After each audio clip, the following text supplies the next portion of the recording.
Pembinaan Jaringan Informasi dan Komunikasi (KIM) oleh Dinas Kominfo Kabupaten Kediri yang berlangsung di Desa Doko masih terus berlanjut.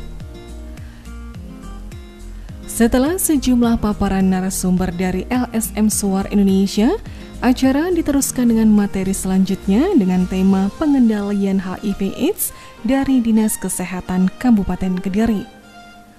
Dengan penuh perhatian, nampak para peserta menyimak setiap ulasan yang disampaikan pemateri. Jadi harapan kita bersama di tahun 2030 itu tidak ada kasus baru HIV. Tidak ada kasus baru, tidak ada infeksi baru terkait dengan HIV ini. Yang kedua, tidak ada lagi kematian karena HIV atau AIDS. Karena sebanyak AIDS itu yang menyebabkan mereka itu bisa dicegah dan bisa diobati. Dan yang ketiga, harapan kita bersama tidak ada perbedaan awal-awal terhadap orang yang terinfeksi HIV/AIDS ini. Nah, untuk mencapai tujuan di atas ada 3 tahapan yang harus kita lalui bersama. Yang pertama, kita bersama ya, Dinas Kesehatan, kemudian lintas sektor, program, LSM dan sebagainya harus bersama-sama agar bisa menemukan sebanyak-banyak kasus HIV yang ada di masyarakat. Tujuannya apa? Tujuannya agar yang ditemukan tadi bisa diobati dengan segera. Karena kalau sudah bisa diobati segera dan berobati dengan rutin, maka mereka tidak lagi menjadi sumber penularan yang berisiko tinggi. Kemudian yang kedua, saya sampaikan harus berobat secara teratur. Ya. Dan yang ketiga ada dengan berobat teratur, maka virus yang ada di tubuh maka jumlahnya akan menurun. Jadi gambarannya kita menemukan sebanyak-banyaknya kasus yang sebenarnya ada di masyarakat. Kalau sudah ditemukan, diberikan pengobatan sesegera mungkin sehingga jumlah virusnya akan menurun, kondisi tubuhnya akan meningkat kembali dan tidak mudah untuk terinfeksi atau tidak mudah untuk sakit. Untuk mencapai tujuan yang seperti ini, tentunya Dinas Kesehatan tidak bisa bekerja sendiri. Kita harus berbagi-bagi tugas. Saya sampaikan di beberapa pertemuan, kita harus berbagi-bagi tugas. Dinas Kesehatan tugasnya apa? Menyiapkan layanan tes HIV, menyiapkan sumber daya manusianya, menyiapkan obatnya. LSM apa tugasnya? Mendorong komunitas untuk mengotes HIV, membantu untuk pendampingan pengobatan dan sebagainya. Siapa lagi? Kita semua masyarakat harus juga membantu untuk bergotong royong untuk mencapai tujuan tersebut. Saya sampaikan bahwa ternyata kasus HIV itu sebagian besar itu ada di tengah-tengah masyarakat. Dulu kita kalau HIV mesti kita bicara paling ya ada HIV di lokalisasi, paling ada HIV di kelompok pengguna narkoba. Sekarang tidak. Yang ada di lokalisasi, yang ada di populasi kunci itu hanya 30%. Yang 70% ada di tengah-tengah masyarakat kita. Makanya ada sampaikan slide berikutnya apa peran dari masyarakat tersebut. Lanjut mas. Ini adalah merupakan cara cepat. Harapannya dengan strategi ini kita bisa mencapai lebih cepat tujuan yang diharapkan tadi, yaitu dengan strategi yang namanya STOP, ya, SULOP. Artinya kita menyebarkan informasi seluas-luasnya kepada semua masyarakat. Agar apa? Agar yang merasa berisiko segera tes HIV, agar mengurangi perilaku yang berisiko, yang sudah terinfeksi agar mau berobat teratur. Itu harapan kita dengan penjualan ini. Sehingga 90% masyarakat harapannya paham terkait HIV. Ini kan terkait dengan kelompok informasi masyarakat. Harapannya Bapak Ibu nanti bisa menyebarkan informasi HIV ini kepada semua lapisan masyarakat, kepada keluarga, tetangga, masyarakat dan sebagainya. Yang sudah saya sampaikan tadi temukan, ya, 90% harus diketahui kasus HIV-nya. Ya. Yang keempat, 90%-nya harus mendapat HIV, dan yang terakhir tadi harus bisa diketahui bahwa virus dalam tubuhnya itu tidak terdeteksi. Ya. Lanjut. Ini perubahan cara pandang terkait HIV.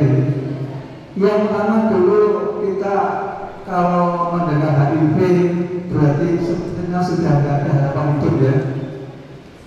Tidak ada harapan hidup, paling ya bentar lagi meninggal. Padahal tidak. Beda dengan yang sekarang lagi booming di Cina, apa itu? COVID-19, ya. Coronavirus disease 2019 itu memang masa inkubasinya pendek, ya. Dan kalau ditangani memang bisa dengan cepat menimbulkan kematian. Sekarang sudah di atas 2000 kematiannya, ya. Tapi HIV tidak. HIV dari yang awalnya kita sebut sebagai penyakit yang mematikan, sebenarnya HIV ini adalah penyakit kronis yang bisa dikelola. Artinya penyakit kronis itu adalah bahwa penyakit ini mulai dari masuknya, sakitnya, sampai timbul gejalanya itu memerlukan waktu yang lama dan tidak mudah menimbulkan kematian sebenarnya. Sebenarnya sama dengan orang yang sakit diabetes, sakit gula darahnya tinggi, ya. Itu sama, prinsipnya bersama. Kalau orang kena penyakit demam berdarah itu minum obatnya lama enggak? Lama enggak? Lama dong? Dalam waktu yang lama. Kira-kira orang minum obat anti diabetes itu mau diabetesnya sembuh apa gula darah terkendali? Gula darah terkendali. Sama dengan HIV ini. HIV memang tidak bisa disembuhkan, tetapi bisa dikendalikan virusnya. Artinya kalau minum obat rutin, maka virusnya bisa dikendalikan. Pesannya adalah HIV sudah ada obatnya, sama dengan obat hipertensi, obat diabetes yang tidak menyembuhkan penyakitnya, tapi mengendalikan tekanan darahnya, mengendalikan gula darahnya, utama adalah mengendalikan jumlah virusnya. Lanjut. Pencegahannya apa? Yang pertama edukasi kesehatan pada kelompok reproduksi, ya. Karena sebagian besar HIV itu memang ditularkan melalui hubungan seks, ya. Yang kedua perilaku hidup sehat bagi masyarakat, ya. Yang ketiga pendidikan reproduksi sudah harus masuk dalam kurikulum pendidikan. Lanjut. Yang saya sampaikan tadi, lebih dari 7 sekolah itu bukan dari populasi kunci, bukan dari pekerja seks, bukan dari waria, bukan dari KKS, tapi ada di tengah-tengah masyarakat kita. Makanya partisipasi masyarakat adalah sangat penting. Karena udah ada di tengah-tengah masyarakat, maka stigma di tengah-tengah masyarakat harus juga kita turunkan, ya.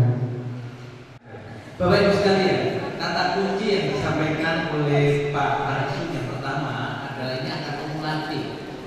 Angka mulai ditemukan 96 sampai hari ini sebesar itu. Bacaannya seperti itu. Lalu yang kedua bahwa itu nggak berwajah pekerja seks, nggak berwajah gay, nggak berwajah wanita maupun tidak berwajah narkoba. Tapi bisa menyerang virus ini bisa menyerang siapa saja tanpa kecuali. Oleh sebab itu semua harus waspada. Benar yang penyakit ini adalah penyakit menular, namun tidak mudah menular sebenarnya dibandingkan dengan penyakit lain. Namun seringkali orang melihat ini dikaitkan dengan perilaku, moral dan lain-lain. Dan yang lain, Bapak Ibu sekalian, peran apa yang kita bisa berikan di dalam konteks ini? Minimal di ruangan ini kita menjaga diri sendiri. Kalau di ruangan ini ada HIV positif, minimal sekarang itu stop sampai di sini untuk tidak menularkan pada orang lain. Kemudian sebagai agen informasi di dalam pembangunan di bidang kesehatan, maka berkampanye dan kepada masyarakat umum. Dan hari ini adalah bagian yang bisa kita lakukan dalam rangka proses-proses melakukan edukasi di masyarakat. Makasih, pelayanan sudah luar biasa, tanpa stigma dan tanpa diskriminasi. Jadi ini sangat luar biasa. Bapak Ibu yang terakhir, bagaimana mendorong peran aktif menjadi agen informasi, kami undang peserta pembicara yang terakhir supaya bisa menghebohkan ruangan ini. Yuk, silakan Mbak Andir, biasa kami panggil, memperkenalkan diri juga. Ini adalah suatu hal yang menurut saya adalah sukacita. Jadi sukacita ini pun juga ingin saya bagi. Apa yang pernah saya dapat juga ingin saya bagi supaya di ruangan ini semua adalah penuh dengan sukacita. Sukacita itu apa? Tidak hanya suatu uang, tidak hanya suatu barang, tetapi suatu pengetahuan akan juga menumbuhkan satu sukacita. Bapak Ibu, di Sarasea mendorong masyarakat berperan aktif menjadi agen informasi pembangunan di Kabupaten Kediri ini. Saya ingin menyampaikan, sebenarnya saya nggak pas ya jadi pembicara ya, karena saya tahu di sini banyak juga orang yang bisa jadi pembicara. Mungkin kebetulan saya ada passion di posisi itu, Pak Sanusi memberi kepercayaan. Tapi suatu saat kesempatan nanti, saya yakin dari antara Bapak Ibu yang ada di sini bisa juga menjadi pembicara. Bapak Ibu, bagaimana peran serta perempuan dalam perspektif gender pada pembangunan bangsa dan negara di era milenial? Bapak Ibu sekalian, dari awal Pak Budiman memberikan paparan dan Pak Horizon, tanpa kita sadari bahwa objek terbesar dari pembicaraan ini adalah sebenarnya perempuan. Kenapa? Bisa dilihat nanti dari kurva atau dari jumlah paparan. Artinya perempuan menduduki posisi yang tidak bisa dipandang sebelah mata. Tapi bukan berarti bapak-bapak dan dikangge melonde. Bangsa akan maju dan berdaya apabila memiliki akses partisipasi. Ini adalah suatu pernyataan yang disampaikan oleh Menteri Pemberdayaan Perempuan dan Anak Bintang Puspayoga baru-baru kemarin. Coba lanjut. Perempuan dan laki-laki, jadi jangan punya pikiran kalau gender itu adalah suatu gerakan perempuan melawan laki-laki. Jadi kita jelaskan bahwa gender adalah suatu gerakan penyetaraan peran serta di segala bidang. Untuk memperoleh pendidikan yang layak dan mampu kendali masing-masing itu termasuk juga dalam keadilan gender, rumah tangga dan karir. Lanjut. Nah, konsep gender pada prinsipnya di Indonesia atau di Asia Tenggara tidak bisa lepas dari suatu adat budaya kebiasaan. Nanti Bapak Ibu untuk pengetahuan pendahuluan bisa ini dibaca apa sih kesetaraan gender itu. Jadi kalau secara jenis kelamin ya laki dengan perempuan, tapi secara konsepnya bagaimana perempuan bisa mengambil peran serta aktif setara dengan laki-laki. Yang laki-laki juga demikian. Bagaimana perannya supaya bisa membantu terwujudnya gender juga ikut aktif supaya setara. Lanjut Pak. Nah, di Indonesia keterkaitan gender ini Bapak Ibu sudah mutlak, tidak hanya menjadi suatu wacana, tidak hanya menjadi rasan-rasan, tetapi sudah menjadi satu konsep yang teregulasi seperti ini.